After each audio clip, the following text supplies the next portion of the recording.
Ok, buenas noches. En la charla de hoy vamos a hablar de un tema que se toca bastante en la industria. Mucha gente habla de HACCP, el famoso HACCP, este Hazard and Operability, let's say, studies o ejercicios y demás. ¿Para qué, por qué, quién y cuándo? Bueno, un poco lo que decidí para esta clase o para este PSM Talk era lo voy a alinear de la manera en la cual trabajo con mi equipo generalmente. Generalmente cuando tengo nuevos miembros en mi equipo o conversamos sobre ciertos temas, hay ciertas cuestiones que hago primero y voy a aprovechar la oportunidad de que hay profesionales aquí en la conversación para poder hacerlo, para entender un poco de qué se trata este tema del HACCP. Por eso es para qué, por qué, quién y cuándo. Vamos a comenzar. Hace bastante que no me presento, hay mucha gente que no me conoce. Bueno, mi nombre es Charlie Wickstrom, yo me he dedicado al Process Safety por bastante ya, me estoy poniendo grande. Soy ingeniero mecánico, estudié en Inglaterra, en una universidad que se llama Hertfordshire. Me dedico a esto hace más de 25 años, en realidad empecé en el 93, mi primera asignación. Y me he dedicado al upstream y al downstream por toda esa época. Me dediqué mucho tiempo a auditar y a implementar sistemas de gestión de procesos. Y algo que digo acá es que siempre buscamos oportunidades de mejora utilizando el mejor recurso que tienen las organizaciones, que son los humanos. O sea, el mejor recurso que tienen las organizaciones son ustedes. Muchas veces intentamos que haya procesos críticos como procedimientos o elementos críticos de seguridad, pero finalmente el que hace la diferencia para bien o para mal son ustedes. Entonces, ese es un poco, van a ver siempre mi impronta, es intentar de que el humano mejore, que no solamente nos focalicemos en los procesos, ¿no? Bueno, este es un poco de mí. Antes de comenzar, les voy a enviar esto, luego lo vamos a compartir. El 14 de noviembre vamos a hacer el último ciclo del 2020 en vivo del programa de seguridad de procesos. Nosotros comenzamos en español el 2 de mayo de este año, durante la pandemia. La verdad que nos ha ido muy bien, la demanda es muy buena y mucha gente nos pidió hacer el ciclo en vivo nuevamente. Entonces, hemos decidido hacer el último ciclo del 2020 en vivo. Vamos a comenzar el 14 de noviembre, luego le vamos a compartir detalles.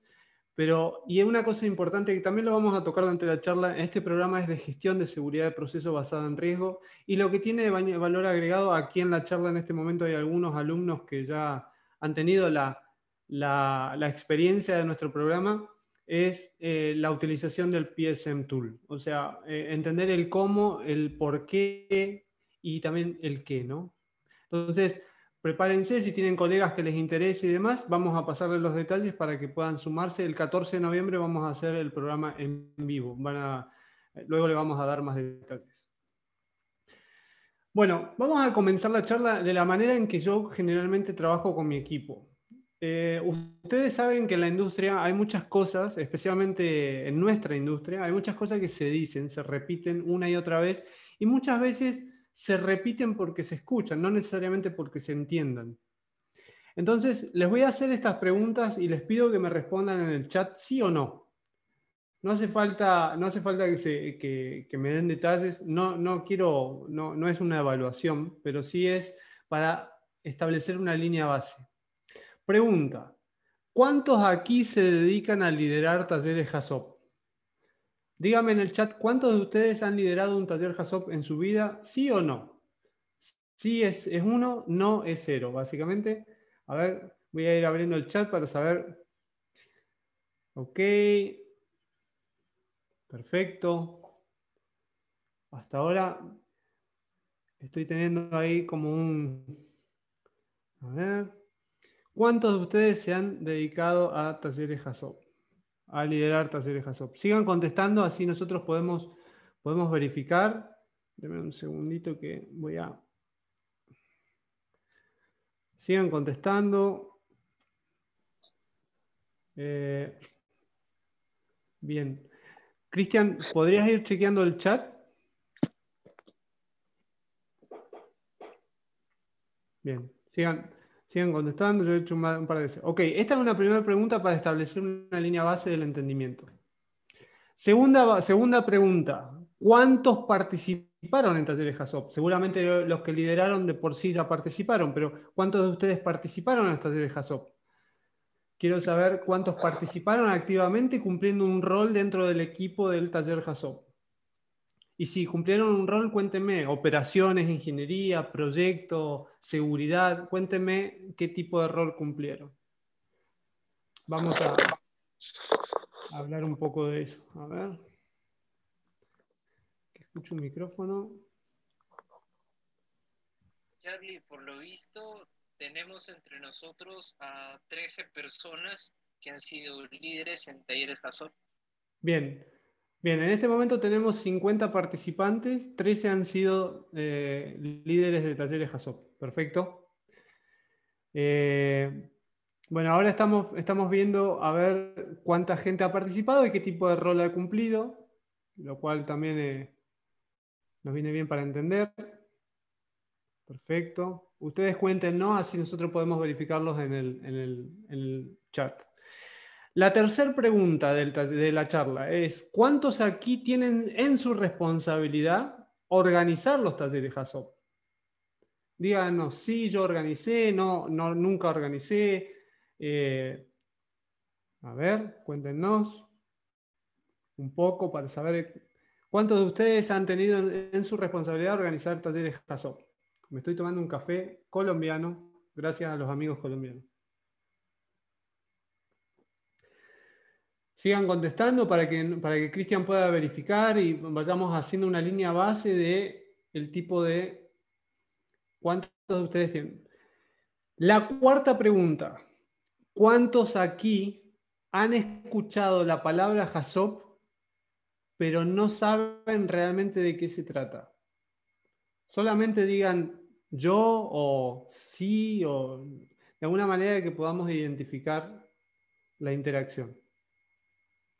No se preocupen, que acá no juzgamos si saben, si no saben, si saben a medias. Realmente no es la intención. La intención es, este ejercicio lo hago con mi equipo de trabajo generalmente, porque algo que muchas veces en la industria cometemos, que es un error, es asumir el entendimiento de las personas que trabajan con nosotros. Asumimos que todo el mundo entiende lo que nosotros entendemos, pero nunca lo verificamos. Entonces, yo no quiero asumir y quiero entender qué es lo que realmente sabemos, qué es lo que no sabemos, y justamente de esa manera tener una línea base, ¿no? Vamos a pasar a la segunda hoja de preguntas. Segunda hoja de preguntas. ¿Cuántos aquí se consideran competentes en la lectura de PNIDs? Pongan PNID sí, PNID no. De esa manera nos va a ayudar. PNID sí, PNID no. ¿Son competentes para leer un PNID o no son competentes? Esto no quiere decir que lo hayan visto alguna vez en su vida. ¿Se sienten competentes? ¿Han sido evaluados? ¿Alguien evaluó su competencia en la lectura de PNIDs? Sí, PNID sí, PNID no. Me imagino que lo estamos volviendo loco a Cristian. Sí, definitivamente. Pero Se, es justamente se me lo vino que a la mente necesitamos. de que un profesor universitario podría evaluar una competencia en lectura de PNID. Claro, justamente la evaluación, el proceso de evaluación de competencias tiene como varios aspectos, ¿no? No es solamente la lectura. ¿No? Me imagino que, bueno, seguramente vamos a tener que entrar más en detalle en la evaluación de competencias, pero... Bueno, siguiente pregunta. ¿Cuántos aquí se consideran competentes en las lecturas de diagramas causa y efecto? Pongan causa y efecto no, causa y efecto sí, para que nos ayude. A ver, voy a mirar un poco el chat para ver qué nos están diciendo, pues quiero... A ver. Bien. Causa y efecto, sí, causa y efecto. Si alguno no entiende el lenguaje que estoy utilizando y por ahí lo nombran de alguna otra manera, por favor también pregúntenlo para que yo no asuma que entienden de lo que estoy hablando, ¿no? Sí, causa y efecto, PID sí, causa y efecto sí, perfecto. Bien. Bien. Parece haber un entendimiento general del tema. Y la última pregunta que queremos hacer acá es, ¿cuántos aquí se consideran competentes para conocer la diferencia entre un Basic Process Control System, que normalmente le dicen BPCS, o un SIS, un Safety Instrument System? Que para este último habíamos sumado una slide justamente para hablar de estos temas, ¿no? Cristian va a preparar una clase, una microclase de las microclases que está produciendo, que son muy buenas, son contenidos cortos, concisos y directos sobre ciertos temas, y uno es justamente BPCS y SIS. A ver qué nos cuentan. A ver. BPCS SIS, bien. Diferencia sí, BPCS no. BPCS sí, no. Bien, perfecto.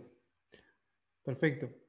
Bueno, como dice un gran maestro que tuve, siempre es importante tomar en cuenta, siempre es importante enseñar a la velocidad del más lento, decía mi jefe, ¿no? Porque muchas veces es como que es mucho más simple ir con el que entiende, pero generalmente los que entienden son menor cantidad, ¿no?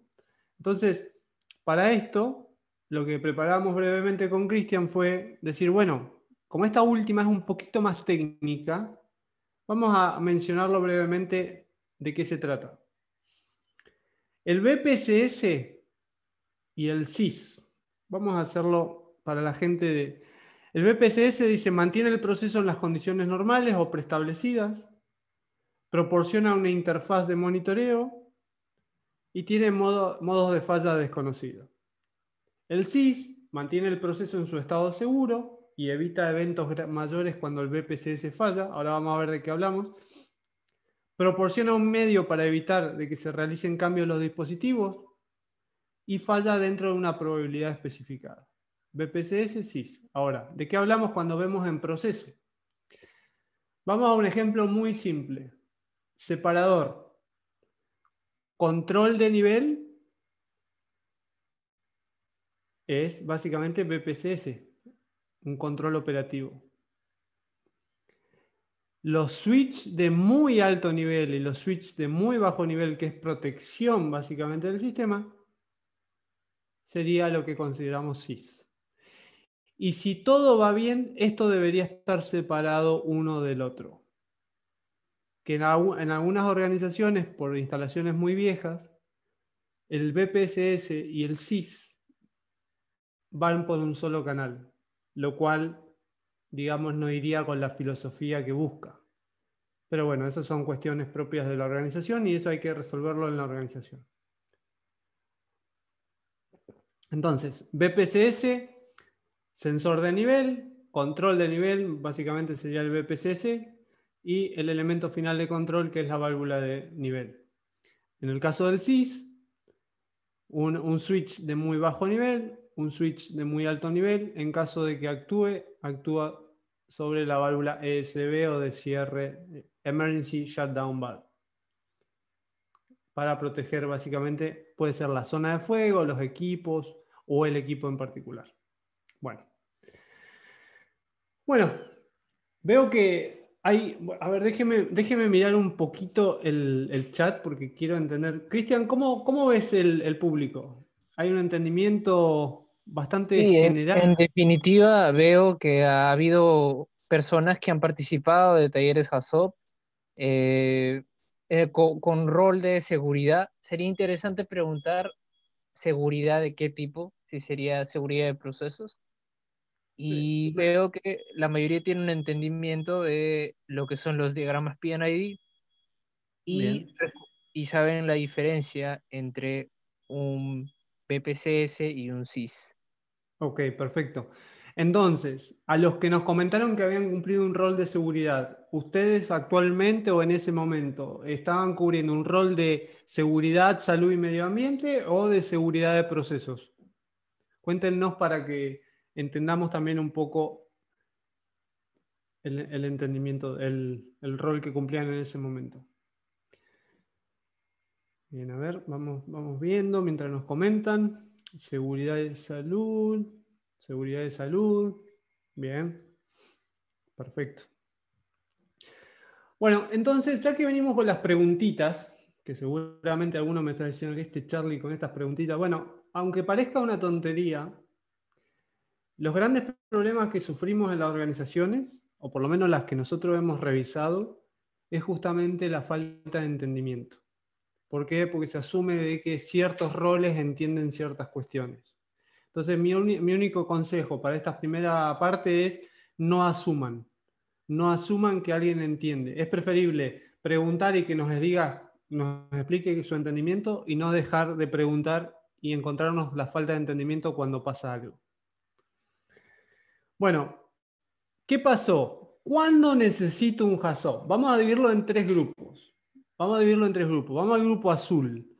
Dígame ustedes, en base a su experiencia, uno de los temas que más sucede en su organización, el cual trae un HACCP a la mesa. ¿Cuál es? A ver, cuéntenos para que nosotros podamos clasificar. A ver qué nos dicen en el chat. Cuando es un proyecto nuevo, nos dicen. Cuando es un proyecto nuevo, ok, yo voy a poner texto aquí. Voy a escribirlo. A ver, esta es una clase, esta sí que es una clase en vivo. Cuando hay alguna modificación en la instalación. Ok, proyecto nuevo. Modificación. ¿Algún otro?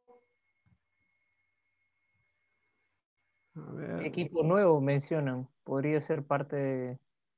¿Equipo nuevo? O sea, voy a poner acá y después ustedes me van a contestar si estamos en lo correcto o no. Una pregunta, ¿en alguna de sus organizaciones hay algún procedimiento que diga en caso de esto, esto o esto, debemos hacer un HACCP sí o sí? A ver, ¿qué nos dicen? Voy a abrir el chat para poder... No, cuando se realizan adecuaciones, modificaciones a plantas existentes que están en operación, se puede una nueva ingeniería, cambio de tecnología, sí hay una política de HACCP, bien. Aldo, ¿en qué compañía, qué tipo de industria estás, Aldo Villaverde? ¿Es oil and gas, química, minería? Bueno, ustedes me contarán. Cuando intervienen variables de proceso. Ok. Este ejercicio que les estoy haciendo hacer acá, la idea del ejercicio no es solamente de que todos sepamos cuándo vamos a hacer un HACCP. Justamente esto, lo que ustedes nombraron acá, hay como muchas variables. El tema de los tres colores es solamente para que comencemos a hacer de que nuestro cerebro empiece a pensar en posibilidades, ¿no? La idea de esto es que nosotros, como profesionales, no traigamos un HACCP solamente porque nos dice una norma. Hay una regla de oro que dice que el HACCP viene porque hay una variación en el riesgo. O sea, ¿cuál es el riesgo que estamos tomando por este proyecto nuevo, o por esta modificación, o por este equipo nuevo? La idea de esto no es desafiar sus normas. Si ustedes tienen una norma y su organización tiene una norma, la seguirán de la manera que la organización lo solicite y ya está. Pero también la idea es que comencemos a ver que este ejercicio de HACCP, que es básicamente una revisión, tiene que tener un trigger, tiene que haber algo que diga, bueno, sí. Porque hay algunas organizaciones que dicen, bueno, si mi riesgo no cambia o mi riesgo está aceptable, no voy a hacer un HACCP. Y lo basan netamente en riesgo. Pero tiene que estar ese análisis. Entonces, básicamente el tema de los grupos es para que ustedes también lo piensen. ¿Qué pasó cuando necesito un HACCP? Puede haber muchas variables. Cada organización tiene su propia variable. Pero ustedes tienen que llevarlo siempre a un tema de cuál es el riesgo aceptable. ¿Es el nuevo riesgo aceptable? Esto es, y acá es donde entra otro aspecto. del famoso HACCP. ¿Cuál es la tolerabilidad de su organización? Cuéntenos en el chat si su organización tiene una política de tolerabilidad de riesgo. ¿Qué quiere decir? Ciertos niveles de riesgo requieren ciertos niveles de autorización. ¿Existe eso en su compañía en este momento? A ver, ¿qué nos dicen? Perdonen que tengo que abrir el chat. Sí, sí, sí. O sea, acá es donde empezamos con ciertos niveles de riesgo, lo tiene que autorizar el director de la compañía y la gente comienza a jugar con el riesgo para que nunca llegue a un riesgo alto. ¿Les ha pasado algo de eso?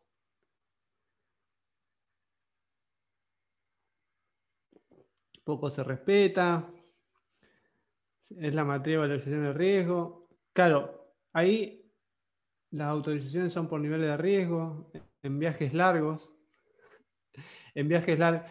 Sí, también. O sea, básicamente lo que buscamos acá es, otra vez, pensemos no solamente lo que nos dice la parte escrita, sino que lo que estamos haciendo acá es gestionar riesgo. Estamos haciendo un HACCP no solamente porque sea un proyecto nuevo, es porque está trayendo un nivel de riesgo, digamos, que hizo cambiar el actual. Trae un cambio, una nueva filosofía, una nueva instalación, un nuevo equipo, pero ¿el riesgo cambió o no? Porque si no cambió, ¿por qué lo haríamos? Entonces ahí es donde entra nuestra parte. Justamente la matriz de riesgo es donde tenemos que... Esa matriz de riesgo es nada de por sí. Esa matriz de riesgo tiene que tener cierta responsabilidad en ciertos niveles de la organización. Porque si no, la matriz de riesgo se convierte en nada, no sirve de nada, porque nadie toma la responsabilidad para ciertos niveles de riesgo. Y ahí es donde viene el famoso tema de la tolerabilidad, o sea, ¿cuál es el riesgo que la compañía tolera?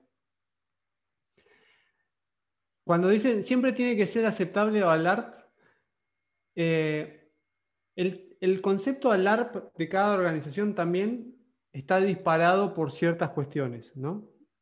Por eso no quiero entrar en detalle porque cada organización tiene su propio concepto y criterio. Pero ahora también lo vamos a ver. Entonces, fíjense, vinimos de un entendimiento de ciertas cuestiones básicas que se necesitan para poder llevar a cabo un HACCP. Si ustedes participan de un HACCP y no saben leer PNID, no entienden qué es una matriz causa y efecto, no entienden la diferencia entre un CIS y un BCPS, o no entienden ciertas cuestiones del HACCP como tal, básicamente va a fallar. Básicamente no va a servir para nada. Y ahí es donde entran otras cuestiones como el líder del taller, la documentación y ciertas cuestiones. Que por cierto, al final de esta charla les voy a regalar un documento que son los 3 errores que se vienen cometiendo en los últimos 60 años desde que el HACCP está. Son cuestiones que nos pasan siempre durante los talleres HACCP. Siempre. Entonces, sí, quiero que se lo lleven para que también ustedes lo revisen y vean si pueden mejorar algo. Bien. Bien, el riesgo es aceptable. Siguiente diapositiva. Esto es algo que me ha pasado a mí con algunos de mis clientes. Entonces lo quiero trasladar porque quiero conocer cuál es su experiencia. Ingeniero de proceso viene y le dice al gerente de operaciones: luego de este cambio es momento que llevemos a cabo un PHA. El gerente de operaciones le dice: oh, no, PHA nos cuesta mucho dinero, mejor solo hagamos un HACCP. Entonces acá les tengo una noticia. Un PHA básicamente puede ser un HACCP. Un PHA puede ser un SIL. Un PHA puede ser un WARIF. Un PHA puede ser un LOPA. Porque el PHA es ese conjunto de evaluaciones. Ese PHA es únicamente un paraguas de distintos tipos de estudios o ejercicios. Entonces, cuéntenme si tanto ustedes como cualquiera de su organización alguna vez escucharon esta confusión. Hay mucha gente que habla de PHAs. Habría que entender cuál es su entendimiento y cercanía. Bueno, acá en la charla tenemos gente que se dedica a este tema, algunos que conozco, otros que no. Pero es importante entender cómo comunicamos, cómo trasladamos la información. Entonces, cuéntenme, esta confusión entre PHA y HACCP, ¿les ha pasado alguna vez? ¿Han tenido alguna confusión de este estilo? ¿Han escuchado alguna confusión de este estilo? Cuando la gente habla de PHA, en mi organización los PHA son parte del proceso de manejo de cambio. Bien, en la organización que un PHA sea parte del manejo de cambio está bien, porque el PHA puede ser un HACCP que venga desde esa gestión del cambio. Donde trabajo está claro el concepto, dice Malcolm. Bueno, bien, perfecto. ¿Nunca les pasó? Algunos dicen que sí. Bien. Es importante que ustedes le informen al equipo de que un PHA puede ser cualquiera de estos ejercicios. Fíjense la cantidad que tenemos. Warif, Hasid, HACCP, FTA, LOPA, HRA, FRA, SIL, etcétera, etcétera. Un bow tie, por ejemplo. Entonces, la importancia es justamente esto. PHA igual HACCP, PHA igual Warif, PHA igual LOPA, PHA, etcétera, etcétera, etcétera. Por eso, justamente algo que nos sucede en la industria, y por eso también es la falta de entendimiento de ciertas cuestiones. Primero, porque no se explica correctamente, y segundo, porque no se consulta correctamente. Entonces, si cualquiera de las dos partes no está, es probable que el entendimiento falle. ¿Ok? Fíjense, todavía no entramos en el HACCP, pero hay una base que ustedes tienen que armar cada vez que vayan a hablar de un tema. Entonces, esta es la forma en que yo la hago con mi equipo. Y ustedes son mi equipo. Entonces, es lo que quiero entender. Quiero saber qué es lo que ustedes entienden y qué es lo que no entienden, porque es mi responsabilidad que entiendan lo que yo quiero que entiendan, ¿no? O sea, si vamos a hablar de HACCP, espero que todos tengamos una línea base. Entremos en HACCP. HACCP, un examen estructurado y sistemático. Estructurado y sistemático.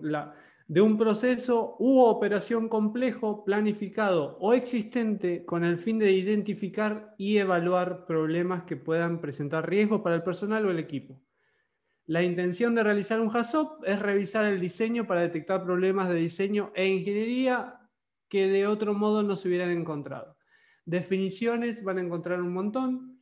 Y la idea acá, la idea es como sucede también en el Process Safety, la idea es intentar de que la definición sea algo entendido por ustedes. Por eso generalmente en las definiciones, tanto en nuestros programas como en las charlas, hay palabras claves.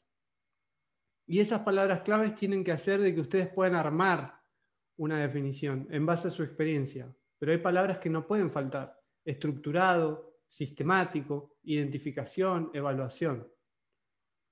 ¿Ok? Ahora, una pregunta. Este es el ciclo completo de gestión de riesgo. Identificación, evaluación y gestión. ¿Dónde está el HACCP acá? ¿Dónde se sitúa el HACCP? ¿En la identificación? ¿En la evaluación? ¿O en la gestión? A ver, coméntenme en el chat dónde se sitúa el HACCP. ¿Qué es lo que hacemos cuando hacemos un HACCP? Vamos a ver un poco. ¿Qué estamos haciendo con el HACCP? ¿Ok? Las tres fases: identificación, gestión, identificación y evaluación, identificación, gestionar riesgos, en la etapa del diseño. Esta pregunta la hago y la leo sin leer los nombres. ¿Por qué? Porque la intención de esta pregunta es que ustedes, el grupo que está participando de esta charla, al igual que los que nos van a escuchar en el futuro, entendamos de que no hay un entendimiento base. No hay un entendimiento base. Hay una percepción, hay una experiencia, pero no hay un entendimiento, una definición que diga HACCP se sitúa aquí. Entonces, es importante que ese entendimiento también venga a nosotros. ¿Por qué? Porque cuando nosotros no tenemos claro este ciclo o dónde entraría cada cosa, luego tenemos como una cierta, digamos, percepción que estamos haciendo cosas que no hacemos. Y les comento por qué digo esto. En general, en la industria, en la gente que se dedica al rubro que me dedico, los ejercicios HACCP son considerados de identificación y de evaluación, no de gestión de riesgo. ¿Por qué lo digo esto? Y acá entra otra cosa que quiero también que se lleven con ustedes. Esta es la diferencia entre la ingeniería de seguridad de procesos y la gestión de la seguridad de procesos. La ingeniería de seguridad de procesos es un ramo que se focaliza mucho en la identificación y evaluación de riesgos. La gestión de seguridad de procesos, que es el programa que nosotros damos, es cómo esto, identificación y evaluación, va a ser gestionado y va a quedar reflejado en nuestras barreras. Porque uno de los grandes problemas que tenemos en la industria es que nos pasamos identificando riesgos, pero no los gestionamos. Esto es lo que pasa con los estudios de riesgo de 500 hojas, con los reportes de HACCP de 200 hojas, con los bow tie que todo el mundo conoce en la ingeniería, pero no lo trasladan a la operación, y con muchos otros ejercicios. No nos movemos a través del ciclo, nos quedamos identificando y evaluando, pero no lo gestionamos. Entonces, es importante que entendamos que el HACCP solamente estamos identificando y evaluando, pero alguien de la organización necesita tomar ese reporte y convertirlo en acciones para que nuestro ciclo de mejora continua se mueva. Y generalmente en una organización ese es el rol del gerente de seguridad de procesos, o el gerente de seguridad, salud y medio ambiente, proceso y demás, o del gerente de integridad. Depende de la organización. Pero alguien tiene que tomar esos hallazgos y convertirlos en acciones, o sea, gestionar el riesgo.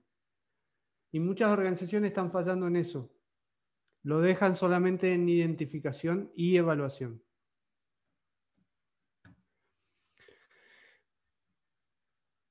A ver, en breve les abro el micrófono, así podemos conversar, porque justamente es uno de los temas que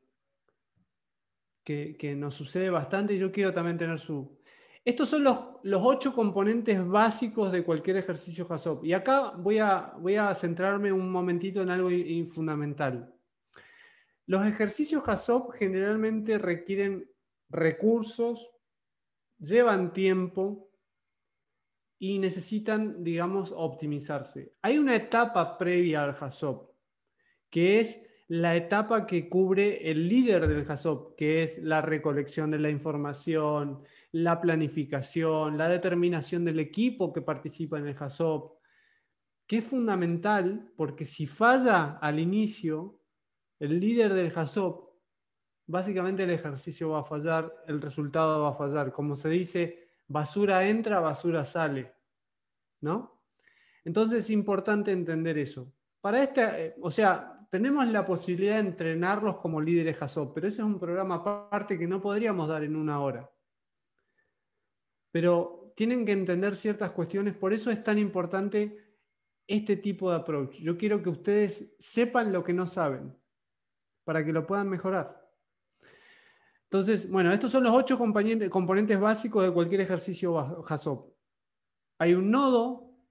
Generalmente los ejercicios HACCP se dividen en nodos, porque como dicen, divide y triunfarás. Bueno, los ejercicios HACCP de procesos son tan complejos en ciertos campos que en el tiempo se fueron estableciendo la práctica de hacerlo por nodos, o sea, por áreas, por sistemas. Hay compañías que establecen que un nodo tiene que ser una zona de fuego, o sea, de una SDB a otra SDB. O sea, cada organización que he visitado tiene su propio criterio. Y muchas veces, el liderazgo de un HACCP está hecho por una consultora, la cual trae también su propio criterio. Entonces, no traten de decir esto es así. No, no es de una manera solamente. Hay un marco de acción, pero hay distintas prácticas. pero bueno, la mayoría concurre con los 8 componentes básicos. Se va a evaluar un nodo, que ahora vamos a ver uno real para que vean cómo se ve en un ejercicio. Va a haber una desviación, que son palabras claves, hay una lista de palabras claves que generalmente se utiliza. Va a haber causas que se van a evaluar, va a haber consecuencias.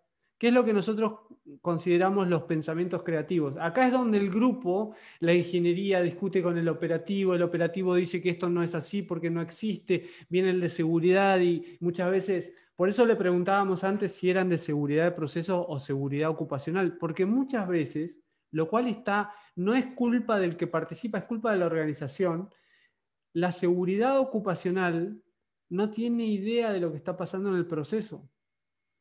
Entonces, básicamente, tenerlos ahí para evaluar, para ser parte del equipo, porque hay que completar esa silla, no tiene ningún sentido.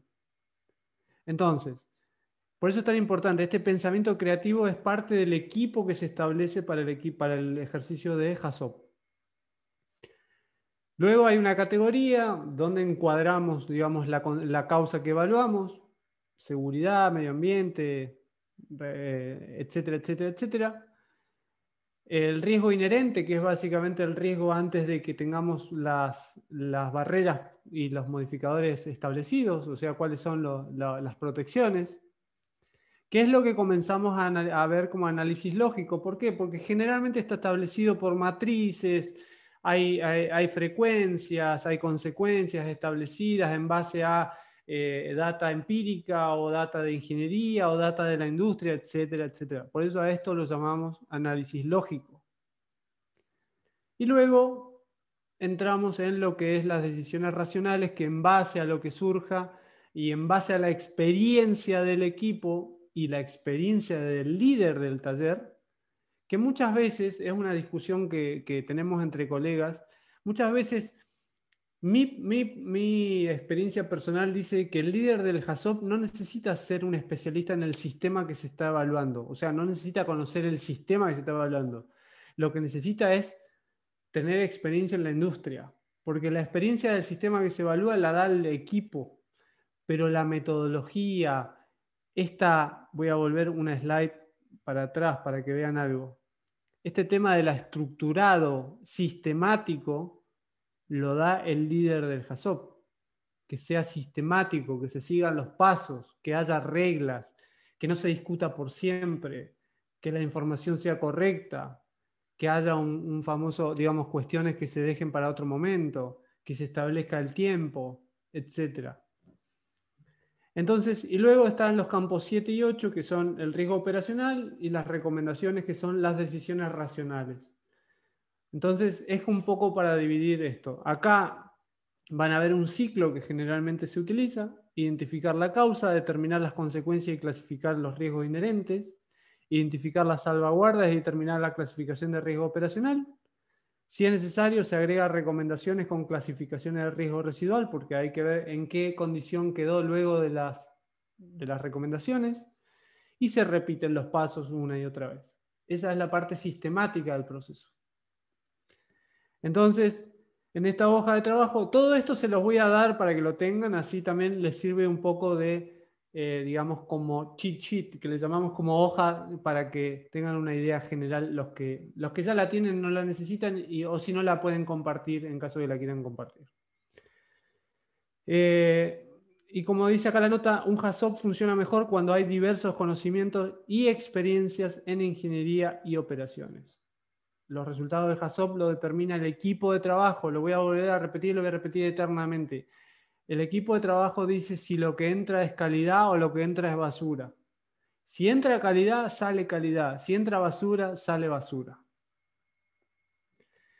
Bueno, acá la idea no es entrar en el detalle, pero esto es una hoja real de un ejercicio real de acá de uno de mis clientes. Perdón.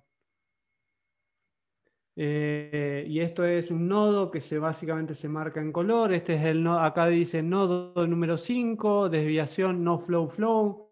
Nodo número 5 se marca en el PNID. Hoy en día se están haciendo mucho los HACCP computarizados, que ahora ya le decimos los ChaSops o los ChaseOps, como quieran llamarlos, que son básicamente hacer el HACCP en línea, y hay algunos software que te permiten marcar las líneas, ponerle distintos colores y hacer todo básicamente online. Pero bueno, esto es lo que se hace. El reporte, básicamente, hay herramientas que utilizamos, hay cada vez más herramientas para llevar a cabo HACCP, hay 2 o 3 herramientas muy conocidas. El reporte sale básicamente automático luego que se van capturando la data. El líder hace una serie de revisiones para que la data tenga calidad, pero termina siendo un reporte bastante extenso. Entonces, acá, y voy a volver a esto, recuerden, no es el resultado solamente del HACCP lo que importa. Lo que importa es que las acciones se lleven a cabo. Una de las cuestiones, uno de los indicadores que no llevamos mucho en cuenta, especialmente en plantas con mayor complejidad como refinerías o plantas con procesos más complejos y demás, es el número de acciones abiertas de los HACCP. Y las llevamos por años y años y años hasta que pasa algo y comienza una investigación y se encuentra que había una acción abierta, etcétera, etcétera. Entonces, hagan que viaje desde aquí hasta aquí y que mantenga el ciclo. Ese es nuestro rol, esa es nuestra responsabilidad. Acá le voy a pasar un poco, le voy a pasar el micrófono a Cristian, porque lo que le vamos a mostrar acá es justamente cuando tenemos estos mega reportes de 200, de 500 hojas, 100 hojas. Nosotros somos unos amantes de la exposición visual. La idea es que la gente pueda visualizar y pueda gestionar. Entonces, hay una práctica ahora de poder trasladar un reporte HACCP a un ejercicio Bowtie, especialmente para los riesgos mayores, porque es importante que entendamos cómo funcionan todas las partes y no solamente focalizados en esa acción y dejamos de mirar el bosque, miramos solamente el árbol. Entonces, aquí es un poco trasladar el ejercicio HACCP a un ejercicio Bowtie. ¿Cristian? Sí, Charlie, bueno, esta forma de utilizar el estudio HACCP es debido a que utilizarlo para compartir información, llevar la información desde el personal de ingeniería que hace el estudio HACCP, llevarlo hasta la parte operativa es un poco difícil por la naturaleza de la técnica, ¿no? Entonces, el utilizar la metodología Bowtie, el utilizar los diagramas Bowtie, tomando elementos de HACCP, nos permite tener una especie de, como decimos, pantallazo del estudio, ¿no? Un panorama, ¿no? Básicamente la visualización es simplificar la gestión. Miren, este es un ejercicio real. Esto viene de un ejercicio HACCP, donde pueden ver de que ciertas barreras tienen stickers donde está la recomendación que viene de ese HACCP. Recomendación. Esto es solamente un ejercicio, pero recomendación 2, recomendación 1, recomendación 3. Pero ¿qué pasa? Acá no solamente vemos la recomendación del HACCP, sino que vemos cómo están nuestras barreras para esa amenaza. Esa amenaza de que hablamos acá es básicamente lo que hablamos como la desviación, como lo que llamamos acá la causa, ¿no? La causa es lo que se convierte en amenaza. Fallo de cierre, Tenemos ciertas barreras, tenemos ciertos criterios, tenemos una recomendación viniendo del HACCP. Entonces, fíjense ustedes, vamos a hacer de cuenta que nosotros somos el personal operativo, que para este digamos, evento tenemos un Bowtie. No es lo mismo buscar en 500 hojas que decir, bueno, nuestra recomendación afecta a nuestra barrera que está relacionada con el alto nivel, tal, entonces vamos a ver. Entonces, la idea de visualizar este tipo de estudios con Bowtie nos ha ayudado de alguna manera al momento de gestionar y que no solamente quede al nivel de ingeniería, que sea una herramienta operativa. No quiere decir que los operadores van a venir y agarrar el Bowtie.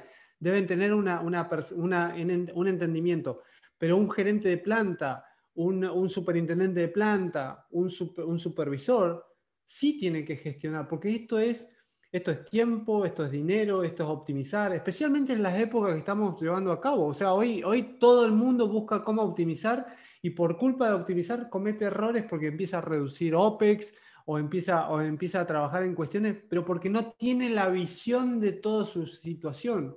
Se focaliza en su problema. Y vuelvo a decir, ve solamente el árbol y no ve todo el bosque. Entonces empieza a cometer errores y a debilitar otras barreras. Por eso es tan importante la visualización. Bueno, voy a abrir un poco los micrófonos. Si quieren, vamos a aprovechar si quieren hacer algunas consultas, por favor levanten su mano. Veo que Juber Rodríguez está levantando la mano. Bien, adelante. Adelante, Juber. A ver si nos escucha. Bueno, ¿Alguna pregunta? Mientras tanto, yo voy a leer el comentario de Malcolm. Malcolm dice: el poder dar cierre a las recomendaciones o acciones que arroje un HACCP se vuelve algo tedioso porque normalmente le dan la responsabilidad a un solo miembro del equipo. En mi experiencia, le daban la responsabilidad al ingeniero de procesos y las otras especialidades evadían la responsabilidad y no asistían a todos los demás, casi 4 años cerrando recomendaciones. Creo que todos hemos vivido esa situación. Por eso digo, nosotros tenemos mucho esfuerzo en saber qué está mal, pero no tanto esfuerzo para resolver lo que está mal. Ese es un poco el... Adelante, Carlitos. A ver si está Carlitos Rosell. Adelante, don Rosell. Voy a seguir levantando. Ahí está. ¿Se escucha, Charlie? Sí, ahí se escucha. Ahí estamos. Estaba con el micrófono apagado. Te decía que mucho tiene que ver con el estadio cultural de la gerencia, sobre todo, porque nosotros, o sea, lo vivimos a diario, que conociendo, ¿no?, el ciclo que mostraste recién de identificación, análisis y gerenciamiento, la organización piensa que hacer un HACCP es el primer cuadradito de identificación y se queda contento porque en el último cuadradito, donde están las acciones de mejora y donde salen, digamos, el semáforo rojo, amarillo, verde de las acciones, se queda contento porque, mirá qué bien, no tengo ninguna acción en rojo, y ahí queda la historia, queda ahí. Para ellos, si no tienen acciones en rojo, el HACCP dio buen resultado, entre comillas. Claro. Pero se olvidan que, sí, está bien, no dieron recomendaciones en rojo, pero a lo mejor dieron 80 o 70 acciones en amarillo, que es prácticamente lo mismo. Exacto. Exacto. Bueno, antes de darle la palabra a Jaime, cuéntenos a quién le pasó que haya liderado un HACCP y que haya venido el gerente de operaciones y diga: no quiero que vengan muchos rojos en nuestro reporte. Adelante, don Jaime. Hola, ¿qué tal? ¿Me escuchan? Hola, Jaime. Muy bien. Quería consultar tu experiencia, lo que has visto respecto a la participación, además de operación y ingeniería, prevención, la participación de la gente de mantención. Sí, por supuesto. Mantenimiento, sí. Sí, mantenimiento. Entonces, he visto dos esquemas que no sé, ambos tienen ventajas y desventajas, no sé qué puedes comentar, porque enviar un representante de mantención, que sea un coordinador, un planificador, que canaliza toda la información, o dependiendo del tema, que asista, qué sé yo, generalmente la persona de instrumentación electrónica o a veces el de sellos mecánicos. Eso es mejor, pero requiere porque está el especialista, pero requiere una coordinación compleja. No sé Claro. si ¿qué has visto tú de qué práctica puede ser mejor para ambos Nosotros casos? te cuento un poco la política nuestra para los HACCP. Nosotros lo que hacemos es lo siguiente: a nuestro cliente le establecemos los miembros permanentes y le establecemos los miembros que van a ser invitados en ciertas partes del HASOP, justamente para cubrir esa necesidad que acabas de mencionar. Porque, por ejemplo, hace muy poco hicimos un HASOP de revalidación, básicamente era, y necesitábamos especialistas en instrumentación, especialistas en turbina, especialistas en sistemas de sulfuro, algunos especialistas en reboilers. Entonces, como no podíamos tenerlos en la mesa a todos por todo el tiempo, lo que hacíamos es en la agenda, les marcamos a nuestro cliente, bueno, el día 2 del taller vamos a requerir el especialista de instrumentación que venga durante este periodo. ¿Por qué? Porque siempre está el tema de que no tienen tiempo. Entonces, establecemos la agenda siempre lo más ajustada que podemos. Por ejemplo, otra cosa es que nosotros por lo menos hacemos es, cuando un cliente me pide un HASOP de una semana hacia la otra, yo no lo acepto. ¿Por qué? Porque generalmente es muy poco tiempo para programarlo de una manera que sea óptimo y que el resultado sea bueno. Y un resultado malo es malo para mí, para mi organización, como para su organización, y yo ese tipo de cosas no. Entonces generalmente nos tomamos casi entre 20 y 30 días para preparar una agenda de HASOP, material mucho antes, ¿no? Pero sí, lo que hacemos nosotros es invitamos a esos miembros que van a venir, aparte de los permanentes.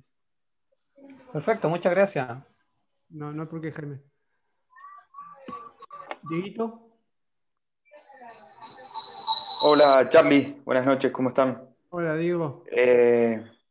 Una cosa agregando lo que decía Carlos también del estadio cultural de la empresa, muchas veces se juntan los equipos de análisis multidisciplinarios para hacer los estudios, se hacen buenos análisis, pero después cuando la gerencia toma los estudios y mira las acciones, está en desacuerdo con el análisis, con las evaluaciones de riesgo que se hicieron, ¿no? Entonces, también eso es no entender la mecánica y el proceso de un estudio de riesgo.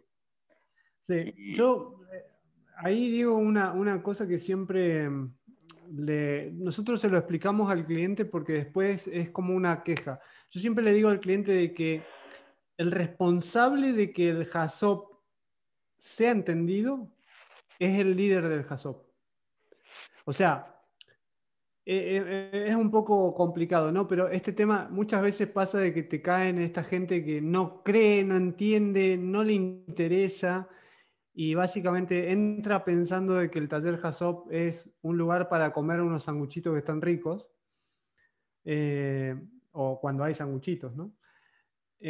Y justamente te terminan como boicoteando, que está registrado dentro de los 13 errores que venimos cometiendo en los últimos 60 años, que es lo que llamamos nosotros los equipos quejosos, ¿no? Viste que siempre está el equipo que, no, esto no sirve para nada, no, si esto no va a cambiar, no, si no vamos a hacer nada, no, si esto... Bueno, el no pero le llamamos nosotros, ¿no?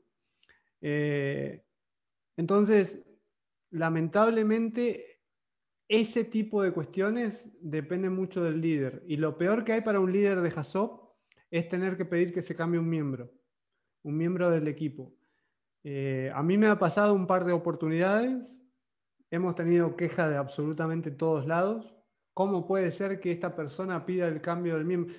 Entonces, yo le explico a mi cliente generalmente de que si no lo cambio, el resultado puede ser afectado porque son gente crítica generalmente, gente de operaciones, gente de mantenimiento, gente de ingeniería que no está dispuesto a participar en un ejercicio de grupo, sino que quieren establecer una posición y no son flexibles.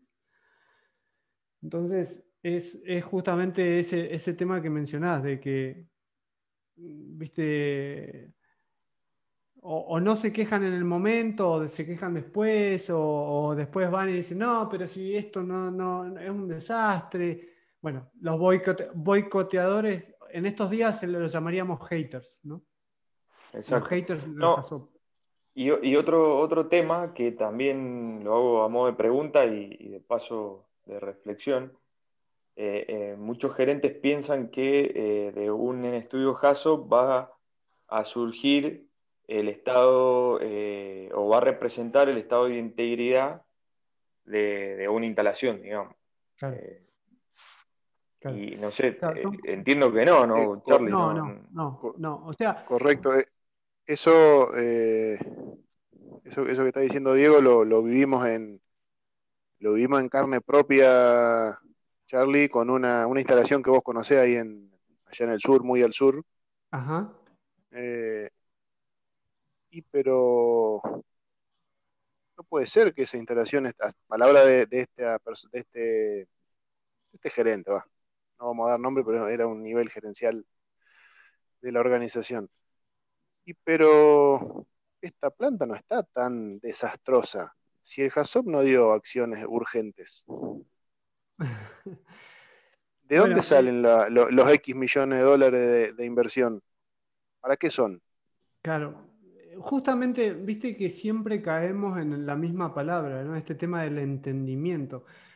Hay gente que en la historia no se ha dejado, no ha querido tampoco comprender, y luego entra este aspecto de Dunning-Kruger de que sabemos todo, ¿no? O que no sabemos lo que no sabemos. Entonces, especialmente cuando es un gerente, es como muy dañino, porque ¿cómo hacemos para explicarle a un gerente que no entiende de lo que está hablando? Entonces, sí, es complicado, es una situación complicada. Y ahí muchas veces yo lo que personalmente hago siempre es tratar de trasladarlo al lenguaje de la persona con la que necesito hablar. Vieron que en alguna oportunidad hablamos de que si yo hablo con un operador o con una persona de planta, pienso en el día a día. Si hablo con un gerente, trato de enfocarlo a cómo le afectaría su costo, su planificación y demás. Y realmente es un ejercicio tedioso, frustrante en muchos casos, pero intentar llevarlo a eso, ¿no? Un reporte HACCP, tomar 2 o 3 acciones de medio, alto, o tolerable o no tolerable, y tratar de trasladarlo a lo que le va a costar por no llevarla a cabo. Que muchas veces está explicado, pasa que, bueno, pasan tantas cosas en nuestro querido ambiente que es complicado. Pero bueno, hay que tratar de trasladar esa... me imagino la situación. Adelante, don Jaime. Charlie, quería justamente preguntarte por los gerentes duros que se llaman, que no sé para qué pueden pedir HACCP para cumplir, no sé. Sí, muchas veces el HACCP viene al gerente duro, muchas veces el HACCP les cae desde ingeniería porque es un requerimiento. Muchas veces es un requerimiento de los aseguradores. Los famosos Claro. HACCP de revalidación son HACCP que se hacen, pero no porque lo quiera la organización, sino porque lo pide el asegurador. Entonces,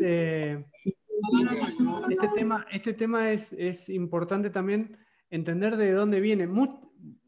Te diría que un gran porcentaje proviene del equipo de ingeniería que le dice al gerente del sitio, cuidado porque tenemos que hacer el HACCP de este año porque no estamos cumpliendo. Entonces dice, bueno, está bien, y hacen un HACCP que es básicamente lo que llamamos un tick in the box, ¿no? O sea, para cumplir.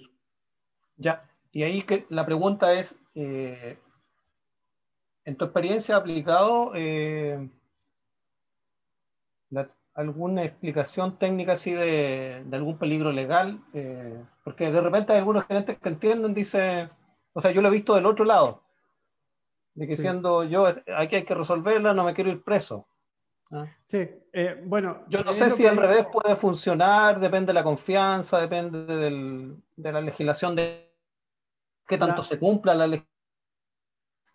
La posición de un consultor, que es mi caso, es muy delicada porque generalmente es como que, esto es como, yo siempre digo, ser consultor en una organización, es más, yo tengo mucha gente que nos conocemos hace años, pero ¿qué pasa? Esto es como cuando, mientras me digas cosas que van en mi línea, no hay problema. Cuando me decís algo que va en contra de mi pensamiento, es como que ya, no, ahí comienzo a ser un consultor y dejé de ser un amigo, ¿no?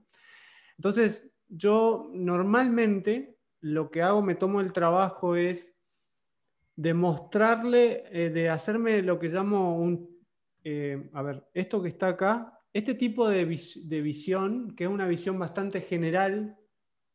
Trato de hacer un ejercicio parecido al momento de presentar un HACCP o de pedirle un HACCP a un gerente duro, ¿no? Le digo, bueno, realmente el valor agregado de hacer este ejercicio va a ser para que le podamos responder a estos, no te cueste tanto dinero en esto, te reduzca problemas aquí y puedas cumplir con tu objetivo de tal año. Entonces, es como una visión de una sola hoja donde cubro muchas cosas positivas para ellos. Y generalmente funciona, generalmente. No sé si es un aplicable a todo el mundo, pero bueno, generalmente funciona. Es complicado, porque cuando un gerente no quiere, no quiere. Esa es la realidad, ¿no? Y hay de todo. Pero bueno, hay que mostrarles una especie de FODA, ¿no? De alguna manera las fortalezas, las oportunidades, las debilidades, de hacerlo o de no hacerlo, para decirlo así. Charlie. Sí, adelante. Un comentario. Yo creo que es bastante importante el que la empresa tenga una matriz de riesgo aprobada por la alta dirección. Claro, exacto. Con la matriz de riesgo, ¿no? Todos los resultados del HACCP, porque generalmente el HACCP viene por lo que ustedes han dicho y también por obligaciones con los seguros, con los organismos gubernamentales, pero el problema es que no se realizan las recomendaciones en su oportunidad.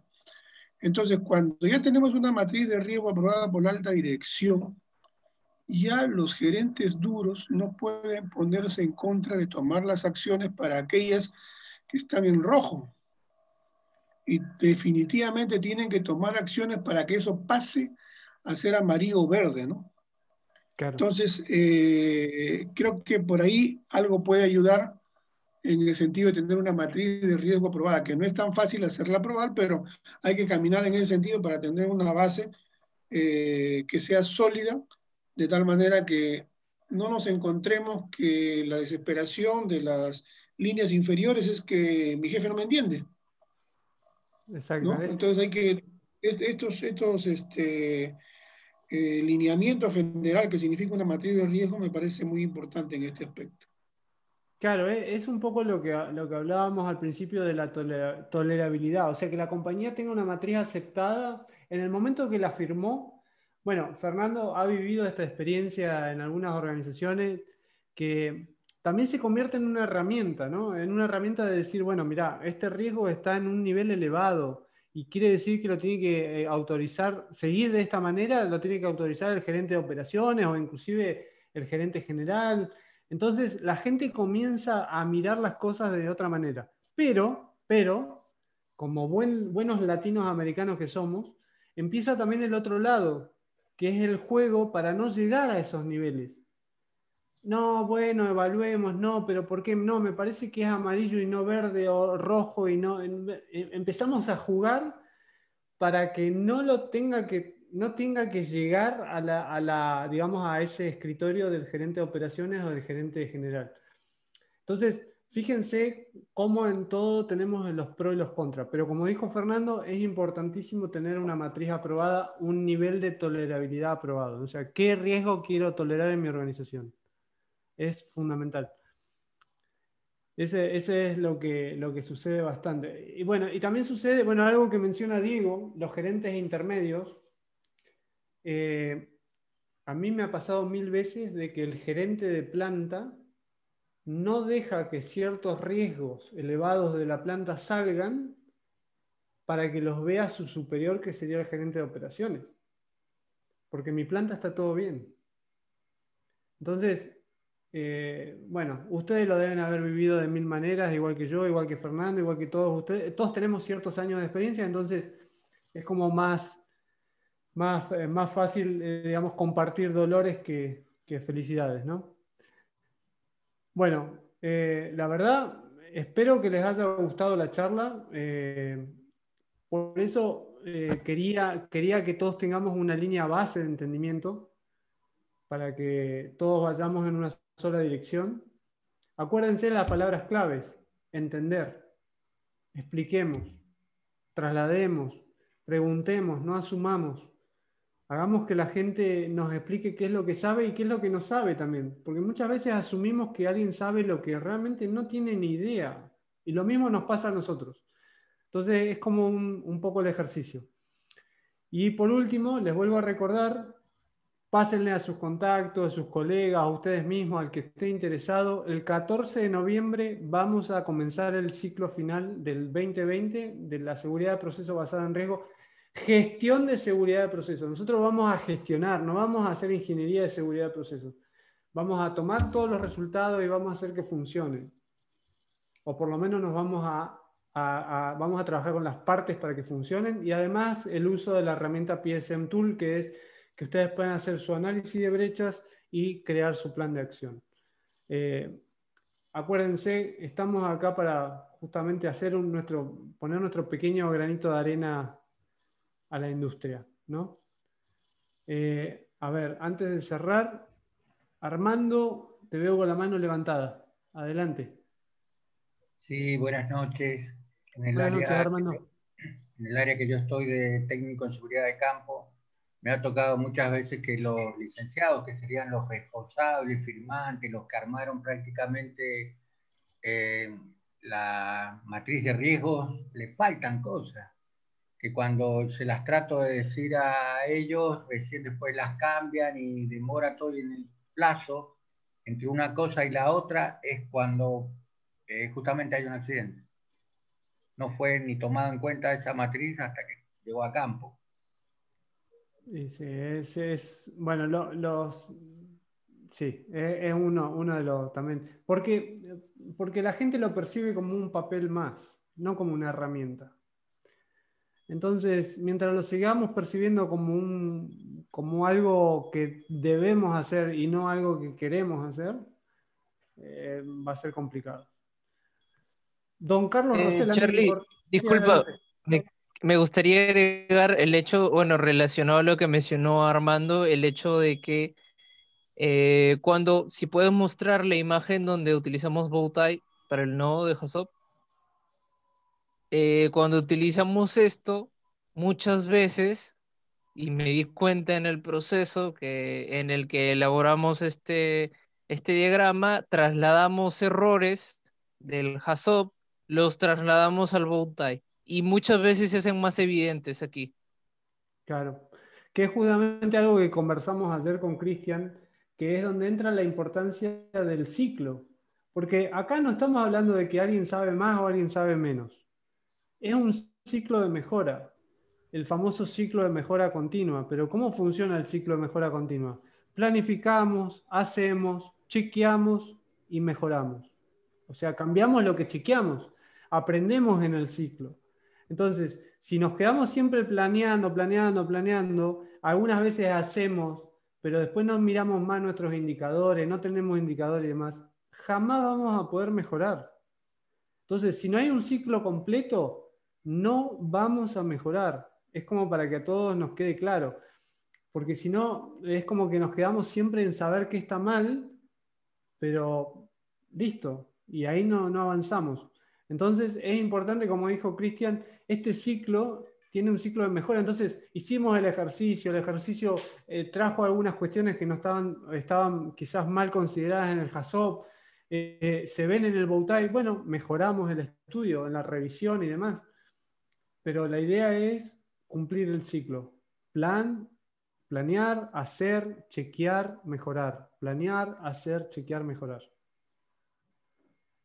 Así que bueno, no les voy a quitar más tiempo porque si no, no nos van a visitar más los sábados. Les hacemos acordar nuevamente el programa de gestión de seguridad de procesos basada en riesgo, el último ciclo del 2020 en vivo. ¿Qué quiere decir? Vamos a estar en línea, pero en vivo. Entonces vamos a hacer cada clase en vivo con el grupo. Va a haber algunos exalumnos también participando del ciclo, donde también ellos van a contar sus experiencias, alumnos de Latinoamérica, porque acá otra cosa que enriqueció a PSM 101 en Latinoamérica es, tenemos gente de todos lados. Entonces estamos aprendiendo todos los días algo nuevo, porque la gente comparte su experiencia en Venezuela, en Colombia, en Ecuador, en Bolivia, en Argentina, en Chile. O sea, en Perú tenemos, es enriquecedor solamente el grupo, ya de por sí. Entonces, por favor, no se lo pierdan. Después le vamos a pasar más detalle de qué contiene, cómo se hace, dónde está cómo es el proceso de inscripción. Y acuérdense, para que lo vayan teniendo en mente, 14 de noviembre largamos el programa. A ver si hay alguna... Muchas gracias a todos los que estuvieron. Gracias por su tiempo. Un tiempo en el sábado, yo se los agradezco millones de veces. Gracias a todos. Gracias, Cristian. Gracias, Fernando. Gracias a todos por estar. Gracias, Carlitos Rosell. Gracias, Diego, que siempre están.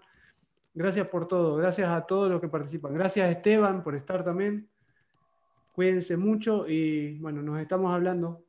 Ya vendrán más temas para nuestro próximo fin de semana. Gracias, Cristian. Gracias, Charlie. Gracias, Charlie. Muchas gracias, Charlie. Cuídense mucho. Cuídense del bicho. Cuídense del bicho. Gracias, Charlie. Gracias. Hasta Sí, luego. cuidarse. Chao, Hasta luego. buenas noches.